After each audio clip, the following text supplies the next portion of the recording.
Como evoluiu o mercado de cibersegurança ao longo dos últimos anos? Eu sou Bruno Lauter-Jung e esse é o Tal do Hacker. Hoje eu estou aqui com o Thiago, da Edvalue, que vai bater um papo bem bacana comigo com relação a esse mercado e quais são as experiências que ele tenta trazer para nós. Thiago, obrigado por estar aqui comigo hoje, por ter aceito o meu convite para a gente falar disso. Bruno, eu que agradeço o convite, é sempre um prazer falar contigo, falar com o pessoal da sua audiência, contribuir um pouquinho para esse mercado, né? Acho que a gente tem essa função, né, de tentar fazer com que o mercado evolua, né? Se eu puder dar um mínimo de contribuição, estou fazendo a minha parte. Com certeza. Como que você vê esse mercado evoluindo aí ao longo dos últimos 10 anos? Eu diria que eu sou de mais tempo que 10, né, Bruno? Então, o primeiro ponto é isso, né? Em algum determinado momento, segurança, o cyberataque ele deixou de ser uma brincadeira, né, para se tornar uma profissão, para se tornar uma empresa, né? Evidente, várias empresas. E hoje é absurdamente lucrativo. Então, ele começou ali, e eu falo até nos idos de 90 e pouco e tudo mais, ainda como brincadeira, né? Com a expectativa só de mesmo atrapalhar ou mesmo aparecer, para alguma coisa que é absurdamente rentável, absurdamente lucrativo. E se especula que algumas nações usam isso como ataques, como defesa e tudo mais. Então, imagina, saiu de uma brincadeira para um negócio absurdamente sério, lucrativo, né? Evidentemente para quem ataca e também para quem defende, né? É uma vertical de negócio absurdamente alta, de muito investimento para quem defende também. Em que momento você acha que girou essa chave, né? Porque você falou, era uma brincadeira, começou talvez com algo mais político, com viés político, e hoje passa a ser um negócio, um modelo de negócio. A gente vê o cybercrime evoluindo como uma empresa, né? E qual foi essa virada de chave, você acha? Assim, o timeline preciso é até difícil da gente conseguir falar, olha, aconteceu nesses 2 ou 3 anos, né? O que eu costumo dizer é que teve alguns marcos que são aceleradores, sem dúvida nenhuma, né? Então, a partir do momento que a internet começou a ficar mais rápida e mais acessível, esse é um ponto básico para qualquer atacante, né? Então, enquanto a internet era lenta e tinha muita dificuldade, até o próprio acesso era difícil, então dificultava a vida do atacante. Então, um marco muito claro e óbvio é velocidade da internet e disponibilidade de meios de acesso. Esse é o primeiro, né? O segundo, que é chover no melhado, todo mundo sabe disso, mas o marco também da pandemia, né? Assim, o cybercrime cresceu muito em momento de pandemia porque todo mundo virou muito mais digital, né? Se ninguém mais saía de casa, a pessoa também, né? Eu falo que todo mundo passou pela transformação digital, inclusive o crime, né? O crime também passou pela transformação digital. Os negócios fizeram, o crime também fez. Ele também se transformou de maneira digital. Então, tem alguns marcos, mas a internet rápida, sem dúvida nenhuma, e um acelerador muito grande, como tudo que é de tecnologia, a pandemia também outro. Esse acho que são alguns que a gente pode citar. Os outros são menores e mais atemporais, assim. A gente tem noticiado cada vez mais, falado muito com relação a ataques, a esse processo todo. Você acredita que talvez o fluxo de ataques está maior? Ou você acha que é só uma questão das empresas estarem noticiando mais? Eu acho que as duas coisas, né? Sem ficar em cima do muro, mas ficando, né? O volume de ataque, sem dúvida nenhuma, cresce, né? Estatísticas recentes dizem o cybercrime cresce numa escala de 40% a 45% ao ano, né? Não tem um outro negócio, o agronegócio não cresce nessa mesma velocidade, né? Então o cybercrime cresce numa velocidade de 40% a 45% ao ano. Então, esse crescimento já justifica. A outra parte é sim, as empresas que têm por normativa como comunicar, elas são obrigadas a comunicar. Então você tem um crescimento do ataque junto com as empresas que têm que dar satisfação para o consumidor final e tudo mais. Então, acho que quando você soma os dois, você vê mais notícias, né? E as notícias, elas são boas ou não, né? Porque, no final das contas, motivam os atacantes, né? E motivam também os defensores, né? Então, eu acho que tudo isso vai contribuindo para o assunto ficar mais em voga, né? Eu acho que é um consolidado disso, né? Você já mencionou ali da cibersegurança ser trazida, a defesa ser trazida para o negócio, né? Para as empresas entenderem que aquilo faz parte de todo aquele modelo, de que assim como inovação, assim como tecnologia, assim como tudo, ela está ali dentro do negócio. Minha primeira pergunta com relação a isso você mencionou dos comunicados das empresas de ataque. Isso geralmente tem sido uma coisa muito vinculada às empresas listadas na bolsa, né? Então elas precisam prestar uma certa satisfação com os acionistas. Você acredita que hoje o mercado, os investidores, seja um investidor pequeno ou um grande investidor, ele leva em consideração a cibersegurança na hora de aplicar o seu dinheiro? A credibilidade, até fazer um abre aspas, eu estava recentemente fazendo uma palestra para presidentes de indústria. A indústria brasileira é o maior alvo de ataques dentro do Brasil, né? Indústria, healthcare, depois os outros mercados, varejo, banco. E eu falava exatamente isso. Falei, olha, você tem 2 prejuízos, né? O primeiro prejuízo é um prejuízo 3, né? O primeiro prejuízo é o imediato, né? Estou sem operar e meus dados foram roubados. Esse é o primeiro.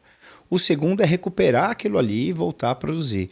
O terceiro, que é muito maior, é exatamente a credibilidade, porque você tem sua cadeia toda de fornecedores, né? Você passa a deixar de ser creditado não só pelos clientes, mas pela sua cadeia de fornecedores, sua cadeia de clientes. Então, isso é um estrago muito maior, né? E eu falo, a reputação pesa muito mais, né? As grandes marcas, a gente fala que as grandes marcas, se explodir todas as fábricas de uma grande marca, ela com a marca recupera tudo isso.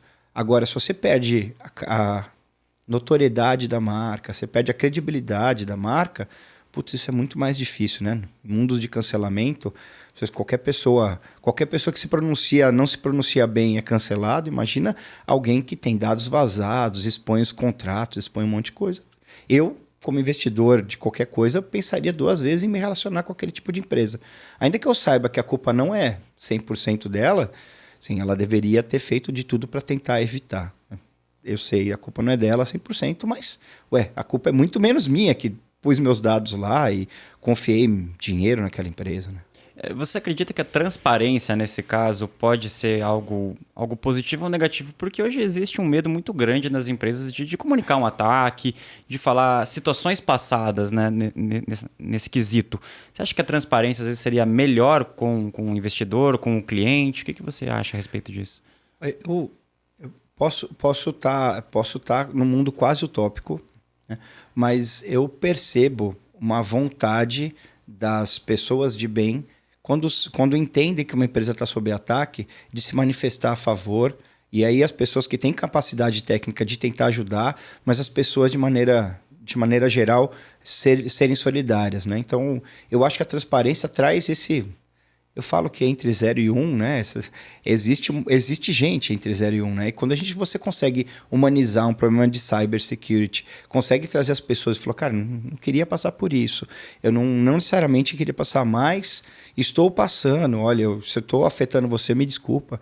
Esse humanizar o problema, eu acho que é um baita negócio. Então, a transparência, ela gera solidariedade de quem tecnicamente pode ajudar, mas de quem está envolvido como cliente, tem isso de falar, poxa... Pode acontecer com todo mundo, ele não está escondendo, está jogando aberto comigo, eu vou me solidarizar com essa causa, né? Não que isso seja uma propaganda a ser feito, né? Não vou me vitimizar. Mas uma vez acontecido, eu acho que a transparência... Cada um segue uma linha, né? Mas eu iria pelo caminho da transparência. Eu acho que é mais honesto com o cliente e você acaba recebendo essa ajuda da comunidade. Falou, poxa, o cara está sob ataque que... A Advello mesmo como fornecedor e vários outros fornecedores se prontificam, falam, cara, vamos primeiro resolver tudo, ninguém coloca contrato na mesa antes em momento de ataque. Então acho que a transparência ajuda esse movimento de solidariedade, assim. Não sei se faz sentido para você, mas para mim faz todo, sabe? É uma coisa que eu até vi recentemente, teve uma das empresas que foram atacadas recentemente, eu vi muitos CISOs se posicionando prontos para auxiliar elas nesse momento delicado, de certo modo, né? Você acha que voltando ao assunto evolução, você acha que isso foi uma coisa que já vem lá do passado ou que está surgindo recentemente, essa união do mercado como um todo, né?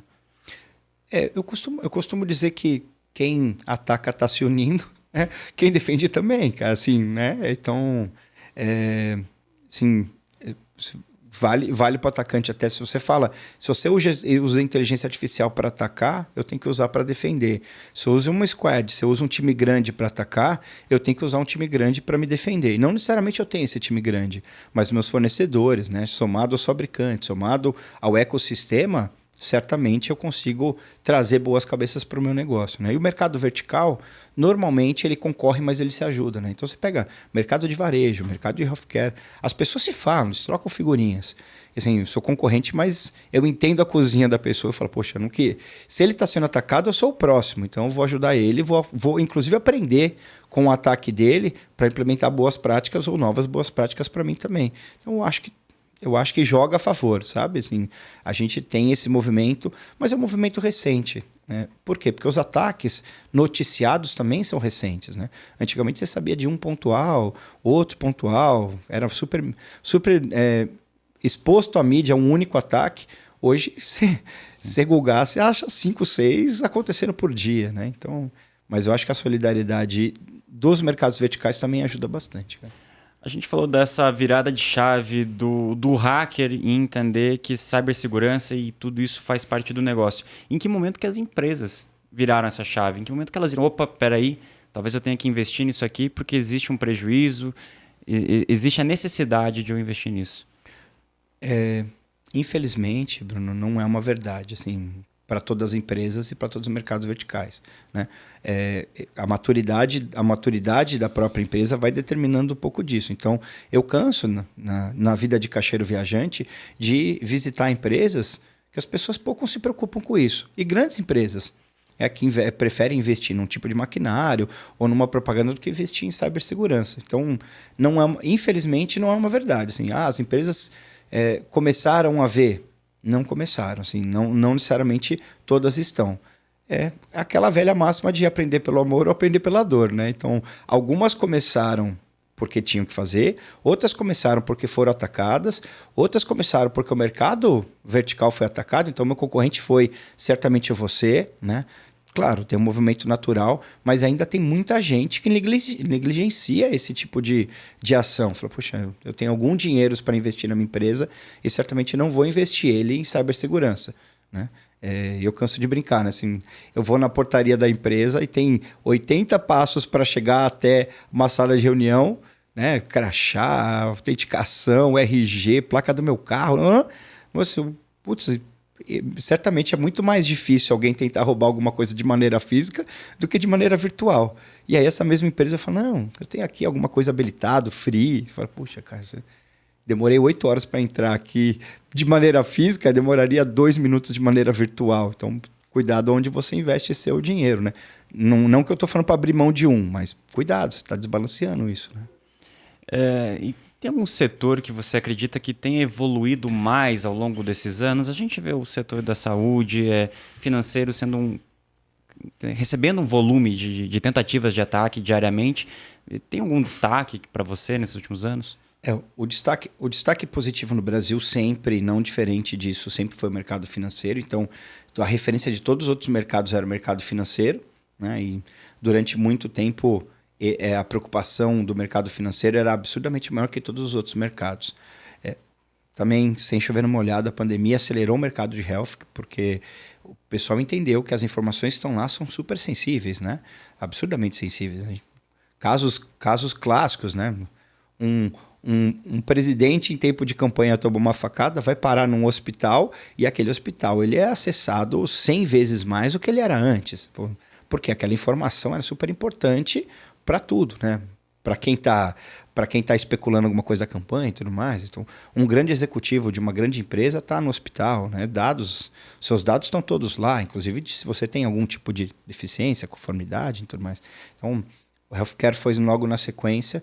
O mercado do varejo online obrigatoriamente já teve que correr atrás, porque já nasceu com essa preocupação, né? E as outras indústrias um pouco menos. Assim. Então, principalmente, e eu bato muito nessa tecla, e não é para alertar quem está atacando, é para alertar quem se defende. A indústria, chão de fábrica do Brasil, ainda investe muito pouco. Ainda investe muito pouco nisso. Eu imagino que é uma virada de chave, não é uma regra, mas imagino que é uma virada de chave que ainda tem que acontecer. Qual tecnologia você acredita que mais impactou esse mercado ao longo dos últimos anos? É engraçado quando a gente vê a evolução, né? Tava conversando contigo nos bastidores aqui, conversando. Antigamente ter um antivírus era o suficiente, depois ter um firewall era o suficiente, depois, vamos colocar mais coisas no firewall. Hoje, a ideia de sempre trabalhar com contexto, com inteligência artificial, né, concatenando fatos e trazendo evidências, é o que faz diferença hoje. Então, evidentemente que você coloca todas as camadas de segurança, né? Se você pegar os frameworks de NIST, de MITRE, faz tudo que você tem que fazer para não ser atacado, tudo que você tem que fazer para, em momento de ataque, tentar sofrer o menos possível e depois até para recuperar. Então, o framework está bem estabelecido.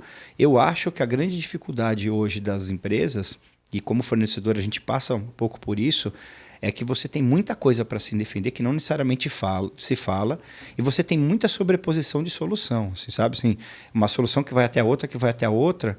Eu ouso dizer que do lado cliente, né, não tem nada que é tão disruptivo assim, que mudou tanto. Assim, o que a gente tem que tentar fazer como comunidade de segurança é usar essa intersecção menor possível, assim, tentar tirar o máximo das ferramentas, porque cada item que você coloca adicionalmente na sua infraestrutura, ela te traz uma carga de gerenciamento, te traz um monte de coisa. Mas te traz mais informação. Mas tem hora que até o volume de informação joga contra você, sabe? Se eu tenho tanta coisa para analisar, que ele depois contra a minha própria análise. Então, não vejo nada que foi absurdamente disruptivo, a não ser coisas de contexto, de inteligência artificial que foram aplicadas. E eu acho que o desafio está em conseguir extrair o melhor de todas as soluções, independente da qualidade delas, de todas as soluções, de uma maneira que você tenha informação necessária, não um montão de coisas jogadas por aí, sabe? Perfeito. E como que o processo de regulação, tanto a LGPD, por exemplo, tornou o mercado, evoluiu esse mercado? E como você acha que talvez possa evoluir ainda mais, né? Porque a gente viu a LGPD no começo sendo aquela grande preocupação, você vê ela ainda sendo isso? É engraçado as ondas de TI. Outro dia eu fui num evento, sem demérito, por favor, de uma empresa, no auge da discussão da LGPD, que ele vendia no breaks. Ele falava no break, já pronto para LGPD. E aí meu conhecimento de TI, eu não consegui linkar o no break com a LGPD no primeiro momento. Eu falei, poxa, não... E aí tem aquela história de todo mundo querer vender aquele tipo de assunto, ainda que não execute aquele assunto. Todo mundo quer pegar só aquela onda. Então tem a primeira onda, que é fluxo natural, né? A onda da adoção, assim, todo mundo tem que adotar, tem que fazer tudo. Até uma hora que você chega num grau vamos imaginar, de maturidade, e aí você tem, como tudo, a desilusão, né? Então, a LGPD não diferente disso. Eu acho que ainda a gente está rampando. A gente ainda vai ter bastante desilusão, sobras e desces, mas foi um assunto que trouxe bastante preocupação, sem dúvida nenhuma, trouxe bastante preocupação. O próprio governo foi adiando, porque via que tinha compromissos maiores do que as pessoas conseguiam, né? As pessoas jurídicas conseguiam acompanhar. Eu ainda acho que ainda tem muita coisa a ser feito e certamente, como tudo, vai ter versão 2, 3, 4, 5, 6. A gente vai ter mais versões, porque a tecnologia se reinventa o tempo todo, né? Parece que não, mas no lançamento da LGPD para cá, o boom da inteligência artificial muda tudo, né? Você muda um monte de condição. Não era tão previsto lá, certamente vai ter que ser reescrito. Eu tenho conversado, a gente sempre grava com CISOs aqui, e o Paulo Baldin falou para mim uma vez que cibersegurança é gourmet. É bonito hoje para as empresas falarem com relação a esse tema, se posicionarem, mas que não é sempre que elas investem, assim como você mencionou. Tem muitas empresas que não entenderam ainda a importância disso para todo o processo. Como lida com isso? Como que você consegue lidar com um cliente, às vezes, que só está ali pelo hype e não talvez por uma consciência real da situação? De novo, a gente volta naquela história de aprender pela dor, né? Eu estava recentemente numa discussão com um CISO de uma grande empresa e o maior concorrente dele, maior inclusive do mercado referência, tinha sido invadido. Ele foi chamado numa reunião pelo board da empresa e falou, olha, se o pessoal aqui foi invadido, qual é a chance da gente ser? Ele falou, absurdamente grande.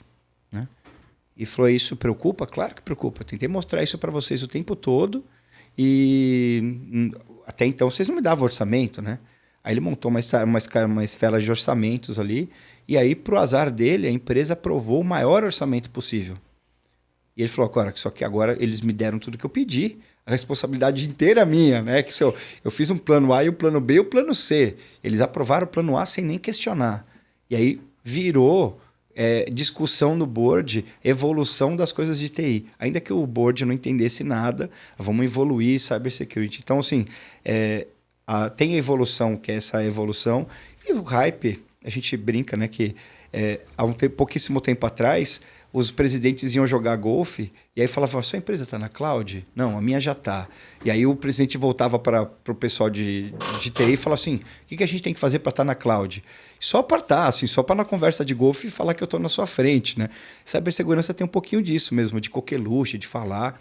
Mas, via de regra, hoje, as empresas olham principalmente para aquilo que está acontecendo ali no seu par, alguma coisa próxima. E correm atrás a partir do susto, né? Então, esse caso específico, né? Eu falei, poxa, muito ruim, porque agora a responsabilidade é 100% minha. Né? Eles me deram tudo que eu pedi, agora a responsabilidade é 100% minha. Então, não é só coqueluche, né?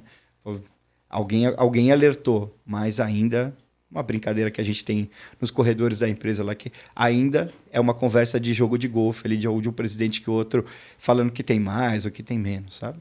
E não, de qualquer forma, o investimento não vai garantir 100% de segurança. Nunca. É impossível, nunca, não tem. Nunca. Alguma falha humana, algo nesse sentido, vai acabar expondo ele nesse momento. E outra coisa que eu também queria falar com você mencionou esse plano A cheio, robusto. Tem uma dificuldade hoje, talvez, das empresas que investem muito em ter muitas ferramentas, muitas soluções na mesa e talvez não saber manusear tanto? Certeza. Eu acho que esse é o pior momento que a gente tem das soluções, né? Posicionamento de todos os fabricantes, né? De todos os conhecidos e tudo mais, cada um se posicionando de uma maneira diferente e criando, e não faz todo sentido, né? Mas olha, você tem que se preocupar com isso, verdade, mas você marca o xizinho. Tem que preocupar com isso, você marca o xizinho. Mas, cara, você tem que preocupar com tudo isso falando também, né? Então, essa gestão de soluções, cara, eu diria que a maior dificuldade hoje para um CISO de uma empresa com bastante maturidade é que ele tem muita ferramenta e não necessariamente ele consegue extrair o melhor dessa ferramenta. Então, é via de regra que a gente vai nas empresas e percebe coisas que não estão sendo utilizadas à sua plenitude. Sabe, isso é péssimo, né? Porque você fez um investimento full e você usa 50%, você tá jogando contra o seu próprio orçamento. E quando você faz isso uma vez, ok. Quando você faz isso para 1, 2, 3, 4, 5, você está sucateando aquilo que você comprou. Então, eu diria que o maior desafio do CISO hoje é entender na cadeia tudo que o seu fornecedor consegue entregar e tentar extrair o máximo possível dele, porque cada vez que você vai cumprindo uma pequena brecha com alguma coisa que é muito de nicho, vai trazendo uma escala de gerenciamento e uma dificuldade absurdamente grande para o time, né? Eu vejo isso como mal, assim, todo mundo falando de muita coisa e você com a preocupação de proteger colocando, mas se perdendo no meio do caminho. Você acha que falta material humano para manusear tanta ferramenta assim? A gente tem uma pesquisa que a gente até investe numa formação de jovens talentos para segurança. A gente formou 10 jovens talentos, a gente assimilou um deles, os outros 9 eram para o mercado mesmo. Eles saíram de uma batelada de treinamentos por falta de uns 6 meses, todos empregados. Assim, no final do curso, todos estavam empregados. E eu, né, por networking, converso com o pessoal e sempre me pergunto, olha, você não tem uma pessoa para indicar, você não tem isso para fazer e tudo mais? Ou significa que o mercado está super aquecido e sim, a gente tem muito, muito, muito espaço ainda. Novas tendências, mais ferramenta e menos gente ainda cuidando disso, né? Se é um assunto que todo mundo vai evoluindo, é uma vaga que naquela empresa até então você não tinha. Se você ganha maturidade, você passa a ter mais espaço de trabalho. Então, acho que a gente ainda não consegue atender toda a demanda. Eu falo como fornecedor, a gente tem vagas em aberto que a gente custa muito a preencher. A gente tem um turnover super baixo, mas o nosso nosso time é absurdamente assediado. Né? Fala, poxa, eles são bons, a gente é absurdamente assediado. Isso vale para o mercado. O mercado ainda tem muita vaga em aberto. Tiago, qual foi o principal marco desse mercado que você lembra? Eu te falar, qual foi o ponto ali que vem na sua cabeça nesse momento? Que nesses últimos anos de mercado que você enxerga como fundamental para ele, para ter se tornado o que ele é hoje, né? Acho que um dos marcos que eu acho importantes, ele é antigo, mas ele começa a mostrar uma preocupação que é no começo dos anos 2000 ali. O governo americano ele entende que cibersegurança é um assunto de preocupação nacional. Ele cria ali uma agência para cuidar disso, né? Então ele liga o primeiro flag e fala, poxa, tem, né? Eu brinco, eu falo sempre, né? Inventaram a guerra e inventaram o exército. Depois foram com as naus e inventaram a marinha. Depois a aeronáutica. E agora? Agora as fronteiras são todas virtuais, né? A gente nem... Então, o governo americano se preparou para fazer isso lá no começo dos anos 2000. Esse é um marco, sem dúvida nenhuma, porque né, a principal nação do mundo se preocupando com defesa cibernética. Logo na sequência tem a história dos anônimos, né? Que, assim, ainda com uma vocação política ali também, começo dos anos 2000, falou, olha, fizemos ataque e tudo mais. Recentemente até, não tão recente no Brasil, coisa de uns 6, 7 anos, né? Invadindo os grandes bancos só para derrubar, no sentido de falar, estamos aqui, ó, a gente consegue invadir você no momento que você quiser. A história do Wikileaks, né? Não sei se você lembra lá, do Snowden, né? Olha, invadimos aqui, ó, a gente tem e-mail do cara, tem e-mail do presidente daqui, e-mail do presidente dali. Putz, assim, quando você soma todos esses aspectos, certamente você começa a fazer. Então, esses marcos, não tenho essa linha de tempo tão tranquila, mas certamente... Começo dos anos 2000, quando o governo americano olha com isso para atenção, depois o Anonymous, o Wikileaks, e aí, mais recentemente, a própria pandemia como marco de explosão digital e a explosão de cyberataques. Né?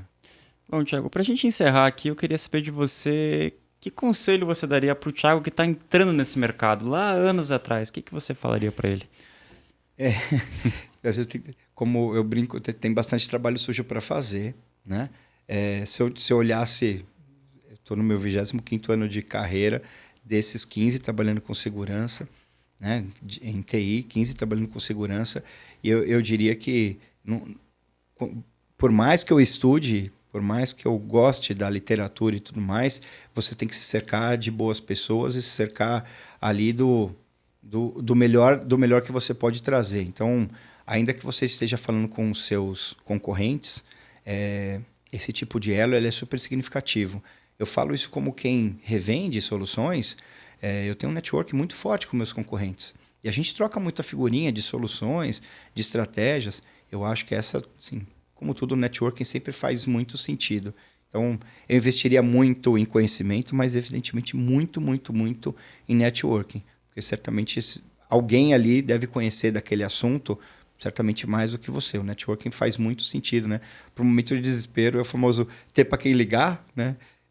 Eu acho que esse é um patrimônio que, se você consegue construir, certamente você consegue se dar bem nessa carreira de cibersegurança. Perfeito, Thiago. Queria agradecer todo o conteúdo que você compartilhou comigo aqui hoje e espero revê-lo em novos episódios do Tal do Hack. Eu que agradeço, eu fico à disposição. Certamente tem mais dados, mais estatísticas, mas se eu conseguir contribuir um pouquinho aqui, já fico bem feliz. A comunidade, eu espero o feedback também da comunidade, agradeço.